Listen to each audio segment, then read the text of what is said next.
Good morning. All right, I've started this mini series on some soft skills, 5 soft skills that you can start to learn and grow in.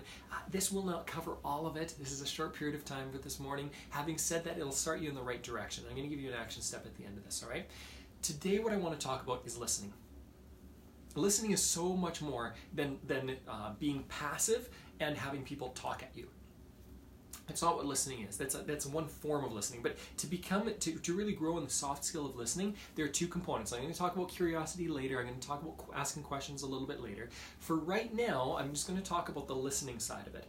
To become a better listener, to become an active listener, what I want you to do is practice engaging with people. Like practice really looking at them, focusing on them. Now, depending on your culture, there are cultures that won't look people in the eye and it's disrespectful, especially if there's a hierarchy between the 2 people. Having said that, in North America, for the most part in Western cultures, if you look somebody in the eye, it's a good thing, okay? While you're talking, you don't necessarily have to. But when you're listening, always make sure that you're making eye contact. Lean in. A couple of these simple things. Now, here's where it gets a little bit more complex, and this is the skill that I want you to start practicing this morning, today, this week.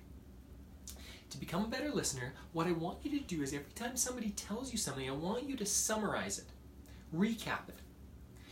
And there are a couple of phrases you can start off with. One phrase is, okay, I believe I hear you saying, and then you summarize. Or if I've got it right, what you're saying is, summarize it. You can use it kind of a lead-in, and when you use that lead-in, it will tell somebody, I'm listening to you and I want to get this right. You start practicing this skill, it is going to start to change your relationships. I remember first learning this when I was working on my master's degree in psychology, and my prof told me to go home and practice this with my wife, and he said, listen, this is going to help your relationship. And sure enough, I asked her, hey, listen, can I practice an assignment with my professor? This is what I want you to do. I want you to take a really important relationship to you and go to that person and say, listen, I've been given an assignment from this weirdo called Mark, his name is Mark France. What I want to do is I want to practice listening better to you. Would that be okay with you? Here's what I'm willing to bet. I'm willing to bet that you are not listened to very often in your life. And I'm willing to bet that other people don't feel like they're very often heard.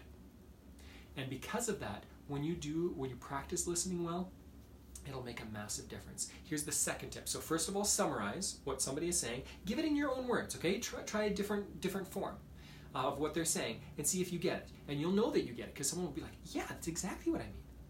They'll be happy about it. They'll be excited about it. The second part is attempt to guess at what's underneath that. This is what I mean. Your kid comes home from school, somebody comes back from work, whatever, a trip, and what we often say is, how was that? Did you enjoy it? Those aren't the best questions. Why? Because we're always asked those questions. Okay, those are common questions. A better question is, what are a couple things you enjoyed about your trip? What are a couple of things that you found difficult? Get a little bit deeper. Now, you hear a response. You give a summary. So somebody says, well, I had kind of a rough time at school today. And you say, oh, tell me about it. Or it sounds like it wasn't all that fun. A simple summary can be helpful. Now you can ask the second question of your kid, or go deeper with it. You can say, so what was going on? They share a little bit more, and now here's the second part. You are going to guess at an emotion that's going on underneath the surface. So you can say, it sounds like that you felt really disrespected. It sounds like you felt disregarded. Increase your emotional vocabulary. When you use a word like that, someone will be like, yeah, that is what I felt. And there will be an instant connection with you. Now, I'm going to sum all of this up by recommending that you work on this skill. Because there's almost no time in our lives, currently, on the planet.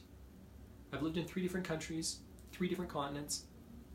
On the planet, as far as I understand, there's no culture that does a fantastic job of this on a consistent basis. We typically go through life feeling really unheard, misunderstood. I'm willing to bet that you feel that right now, and you're going, yeah. Well, in the same way other people feel that. So when you listen to somebody, it's the quickest way to create rapport. It's the quickest way to connect with somebody. If you want to do this with whether it's a client, whether it's a parent, whether it's a friend, whether it's a lover, whether it's a kid, it doesn't matter who it is. If you do this and practice this soft skill, you will get better at it quite quickly, and your relationships will instantly, almost instantly, improve. Try it out. Test me on this. I'm willing to be challenged on this, and enjoy going deeper with people.